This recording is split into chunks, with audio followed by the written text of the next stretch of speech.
Hello guys, i-share ko lang po yung nabili nating Inco Digital Multitester, no? Naka-auto na siya guys, no?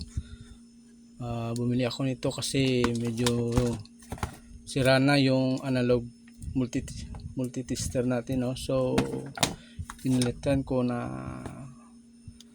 digital, no? Naka-digital na, no? Para mas komportable at madaling mag-umpuni ng gamit, no? Kahit mga basic lang, no? So i-open ko na guys, no? So ito pala siya guys, no? Maliit lang siya, no? At saka walang stand sa likuran, no? Ganda sana pag naka-stand siya, no? So wala, pero okay lang din, no? So ito pa siya, no? Model 6011 to siguro, no? 6011. So nabili ko lang ito guys sa online, no? Sa Shopee. Maganda ito guys, no? Sa mga basic lang na gawain, no? Sa ating bahay, no? Sa mga walang background sa electronics o sa electrical na gustong matuto, so madali lang itong gamitin, no? Na panggawaing bahay, no? Na hindi na natin kailangan magtawag pa ng technician o electrical, no? Kasi kung basic lang naman at hindi na masyadong malalim yung sira, ano na pwede natin magawa, so tayo na lang, no? Pag-aralan lang natin, no? Kung paano gumamit nito. So ganito lang guys, oh. So ang kagandahan nito is naka-auto na siya, no? So ganyan lang guys, yung continue.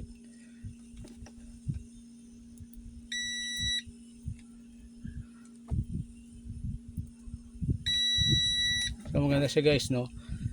Ito yung lights niya, no? Sa likuran.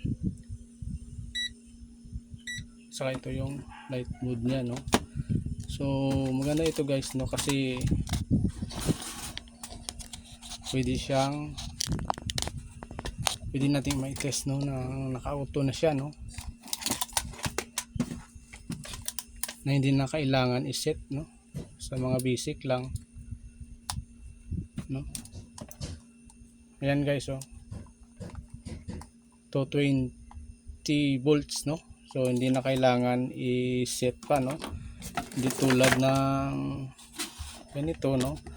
Kailangan mo pang i-set sa DC, sa AC o sa DC, no? Kung magkamali ka, masisira pa yung tester mo, no? So sa mga basic lang, maganda to guys, no? Maganda tong gamitin, no? At saka komportable, no? Sa mga walang background sa electronics, panggawaing bahay lang, no? Maganda itong naka-auto na siya, digital, no? Hindi na kailangan i-setting. So i-diin mo lang kung saan mo gusto i-diin. Pwede ka rin gumawa ng extension wire, no? Na mas heavy duty pa siya or mas may quality pa siya, no? Kaysa bibili ka ng mga extension wire, no? Ng mga Chinese product, no? Tulad nito, no? Ginawa ko lang ng mga basic lang na mga extension wire, no? At may quality pa, no?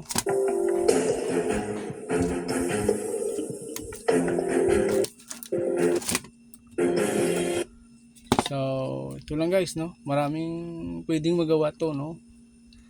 Pwede kang umayos ng electric pan, rice cooker, naka-fuse lang naman yan guys, eh. Yung mga kadalasan masisira ng mga ganyang mga appliances. So malaking tulong to guys, no? Pag may tester ka sa inyong bahay, no? So sa walang pang tester, kung gusto kayong bumili na mga pang basic lang na gawain pang bahay, no? Sa mga electronics at electrical, no? So maganda is bilhin mo na lang yung naka-auto na, no? Na hindi ka mahirapan mag-set, no? At napakaliit lang siya, no? Handy siya, no? Hindi tulad nito, no? Na malaki. Pero matibay ito guys, 7 years na, 8 years na. So yan lang guys, no, upload ko lang kayo sa sunod na video, no, kung ano naman natin yung magawa nating video na para magbigay kaalaman. So tips lang guys, no, para magka-idea kayo, no. Maganda siyang gamitin at matibay, no. Malaking bagay ito kung mayroon kang multi-tester sa inyong bahay, no.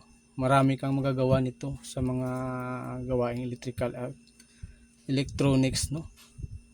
Tulad ng mga sira-sirang mga cord, pwede yan. Kasi dalawang line lang naman yan. So, madaling pag-aralan lang yan pag may multi-tester ka, no? So, yan lang guys. Paki-subscribe na lang ng channel natin para sa sunod nating video na i-upload. So, yan lang guys. Salamat. Thank you.